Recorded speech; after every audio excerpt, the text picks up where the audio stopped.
چند آیتیں یاد کر کے بہت سے لوگ آ جاتے اور یہ دعویٰ کرتے کہ ہمارے پاس بھی علم کتاب ہے، لیکن یہاں شرط ہے، مشروط معاملہ ہے کہ رسول کی رسالت کا گواہ وہ ہے کہ جس کے پاس مکمل علم کتاب ہے۔ مکمل یعنی پوری کتاب کا علم ہے، قرآن کا علم ہے۔ اور قرآن میں کیا ہے کہ ہر خشک و تر قرآن میں موجود ہے، لہذا عالم کتاب کے لیے یہ ضروری ہے کہ اس کے پاس بھی ہر طرح کا علم ہو۔ اور یہ علم صرف اور صرف اللہ نے آل محمد کو عطا کیا ہے کہ جو وارث محمد ہیں، جو نائب محمد ہیں، اور جو پیغمبر کے بعد پیغمبر کی امت پہ حجت خدا ہیں، امام ہیں، ان کو اللہ نے عطا کیا ہے۔ لہذا یہ ظاہری قرآن کی تفسیر یا ظاہری آیتوں کا جو مفہوم ہے صرف یہی کافی نہیں ہے، اس لیے کہ یہ تو ظاہری مفہوم و تفسیر ہے۔ اور یہ بھی عزیزان گرامی کہ تفسیر قرآن اور تعویل قرآن یہ صرف اور صرف آل محمد کا حق ہے، اس کے علاوہ کوئی بیان نہیں کر سکتا اور نہ کوئی سمجھ سکتا ہے۔ لہذا صرف ایک بات واضح کرنے کے لیے کہ ہمارے چھٹے امام امام جعفر صادق علیہ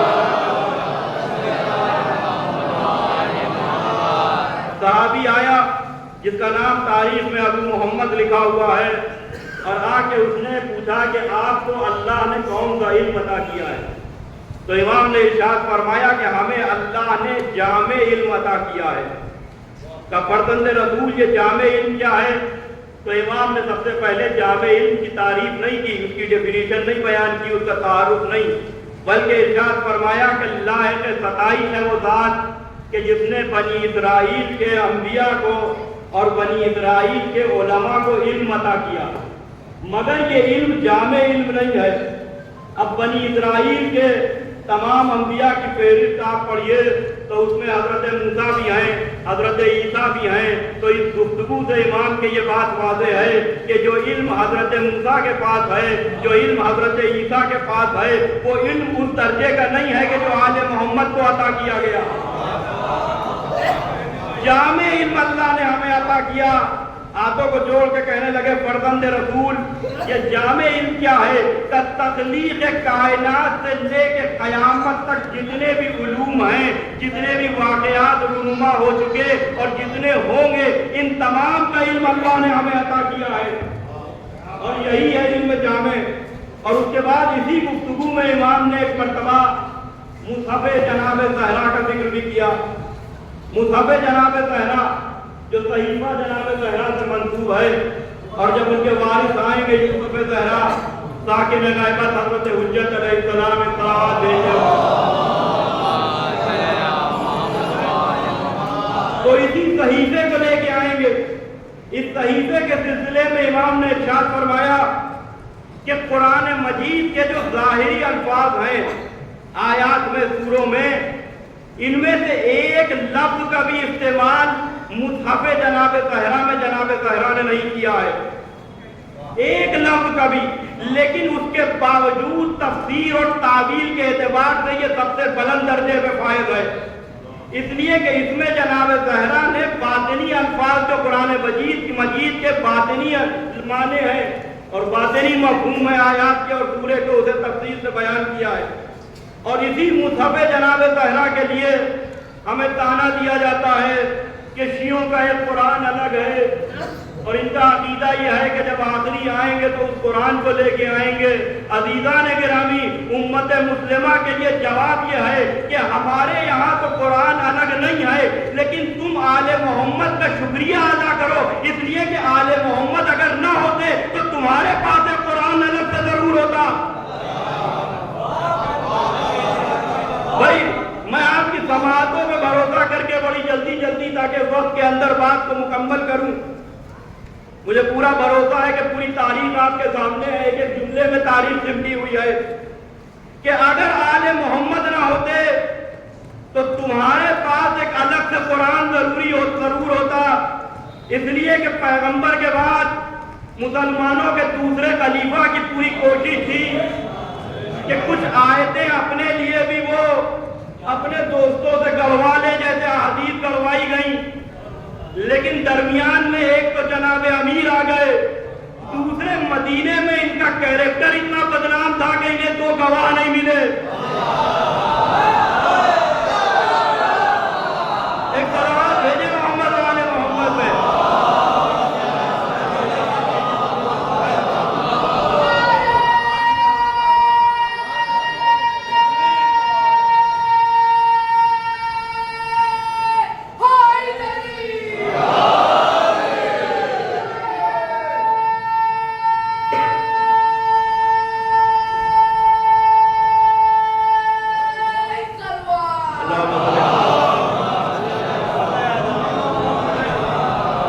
جہاں قرآن کی دشمنی تھی، یہ جو اہل بیت دشمنی کا مرکز بنے، خواہ وہ امیر المومنین ہو، جناب زہرا ہو، یا پوری اولاد جناب زہرا، اس کی وجہ یہی ہے جہاں مسلمانوں کے حکمرانوں کی کیفیت یہ تھی کہ یزید ابن ولید ابن عبد الملک ابن مروان،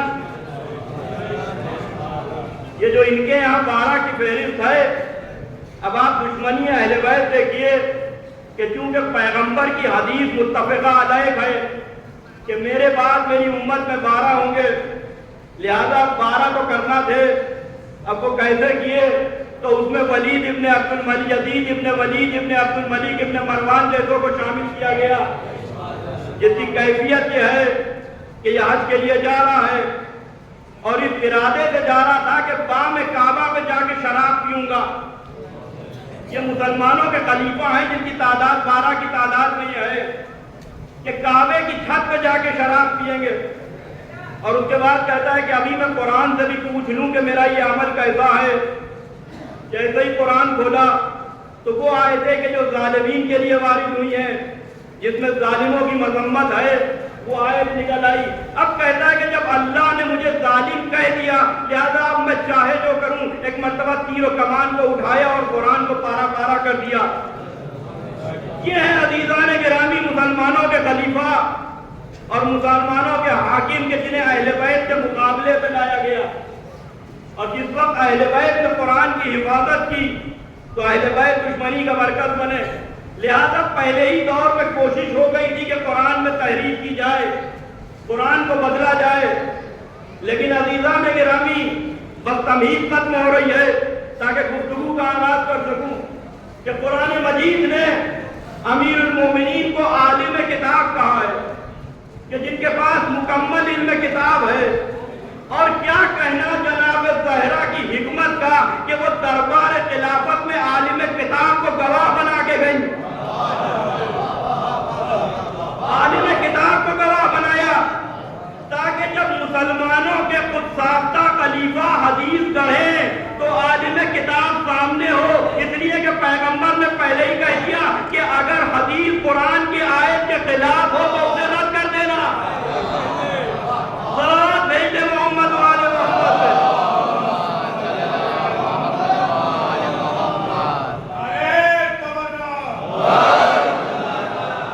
لہذا عالم کتاب کو لے کے گئی اور وہاں جناب امیر کو گواہ بنایا، امام حسن کو گواہ بنایا، امام حسین کو گواہ بنایا۔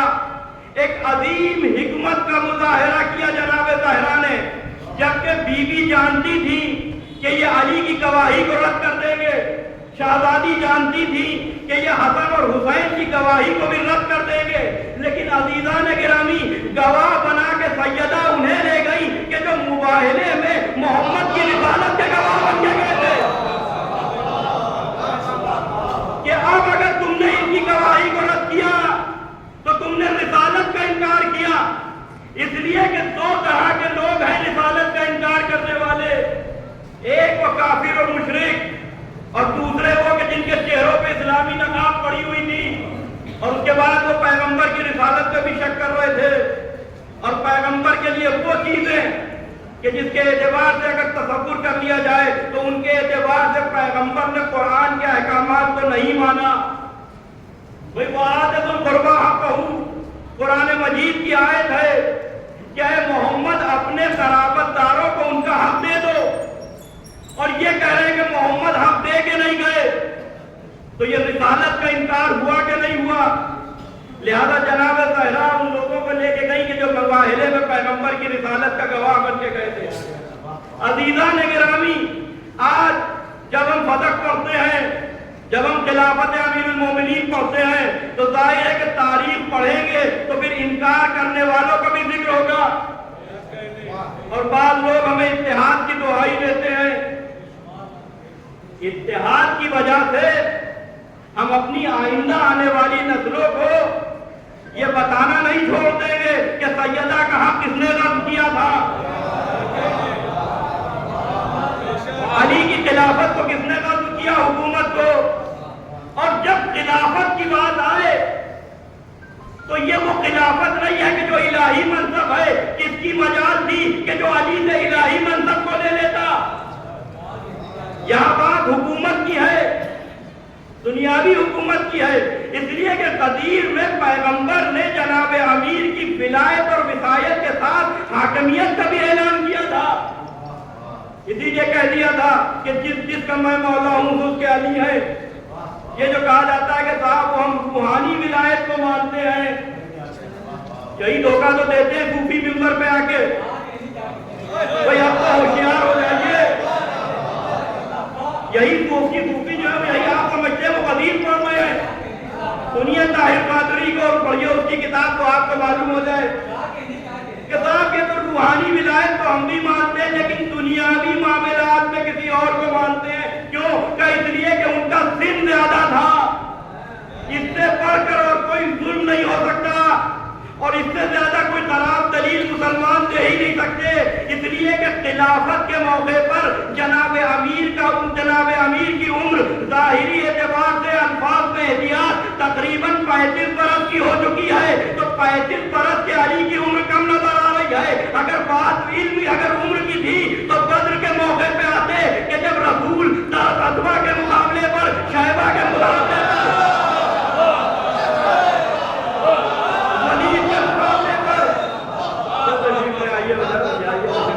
ولید کے مقابلے پر بیچ رہے تھے کہ علی تم جاؤ، تب آگے بڑھ کے کہتے کہ یا رسول اللہ یہ 18-19 برس کا ابو طالب کا بیٹا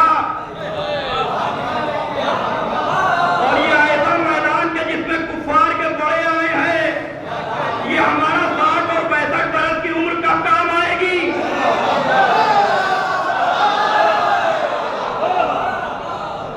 خاموش رہے خلافت کے مسئلے پہ کہ صاحب علی کی جو ہے وہ عمر کم تھی، لہذا ان صوفیوں سے ہوشیار رہیے۔ بھئی ایک مرتبہ دھوکہ کوئی بھی کھا سکتا ہے انسان، لیکن بار بار دھوکہ کھانے والے کو احمق اور بیوقوف کہتے ہیں۔ جس صوفی کو آپ نے منبر دیا تھا چند دن پہلے ابھی معاویہ کا وکیل بنا ہوا تھا، وہی وقائل کہ جس کو سننے کے لیے آپ جا رہے تھے، یہاں وہ مجمع نہیں ہے لیکن بہرحال آواز دور دور تک جا رہی ہے۔ لہذا کم سے کم آپ کو ہوشیار ہو جائیے۔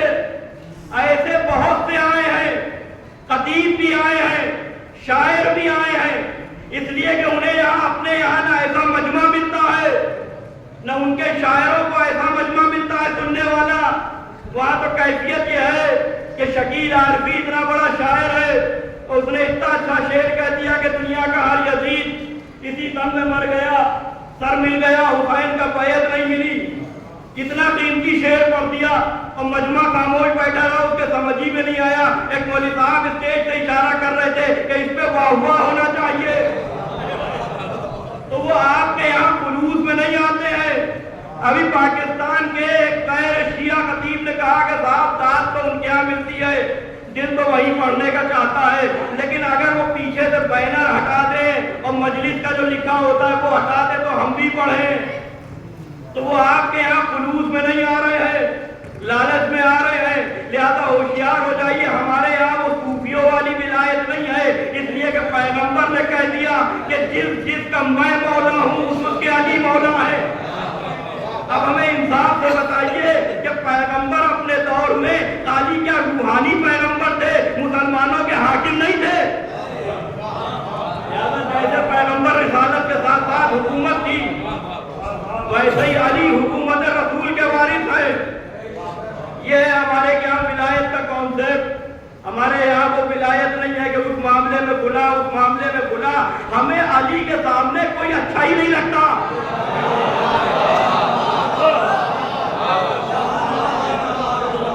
اس لیے کہ کائنات میں اللہ نے کسی کو قلد ہی نہیں کیا کہ سوائے محمد کے کہ جو علی کے برابر ہو۔ لہذا عزیزان گرامی، جناب زہرا عالم کتاب کو لے کے آئی، مباہلے والے گواہوں کو لے کے آئی، اور اپنا ہی ایک جملہ دوہرا دوں کہ حسنین کی گواہی کو رد کیا گیا۔ بھائی اس سے پہلے مریم کی آغوش میں عیسیٰ نے گواہی دی تھی، جبکہ عیسیٰ کے لیے ابھی تو اپنا جملہ دوہرا رہا ہوں کہ حضرت عیسیٰ جنتی تو تھے مگر جنت کے سردار نہیں تھے۔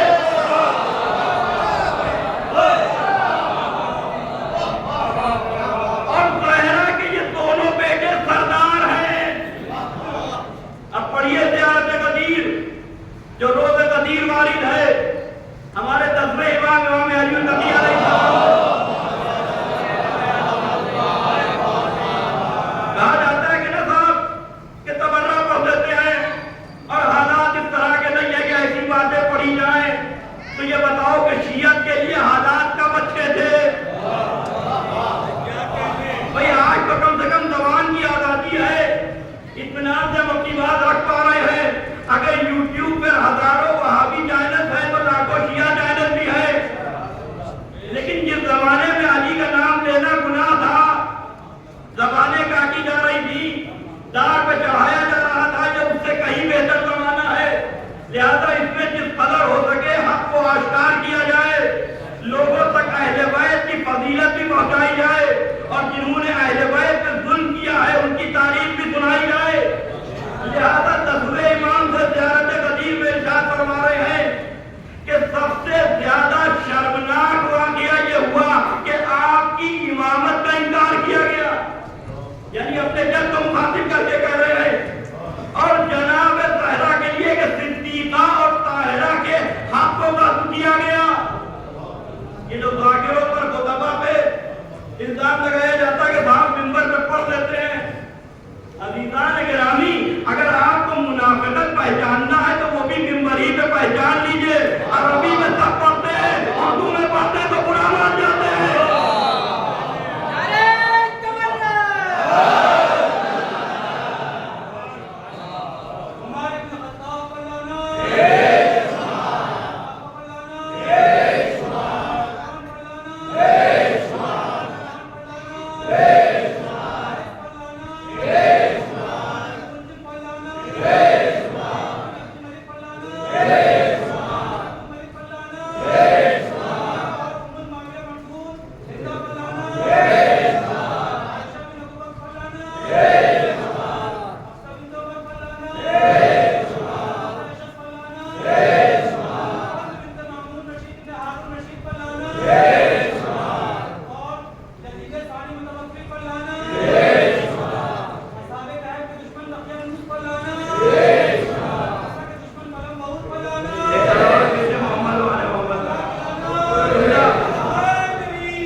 یہ بھی پیغمبر کے اوپر الزام ہے، اس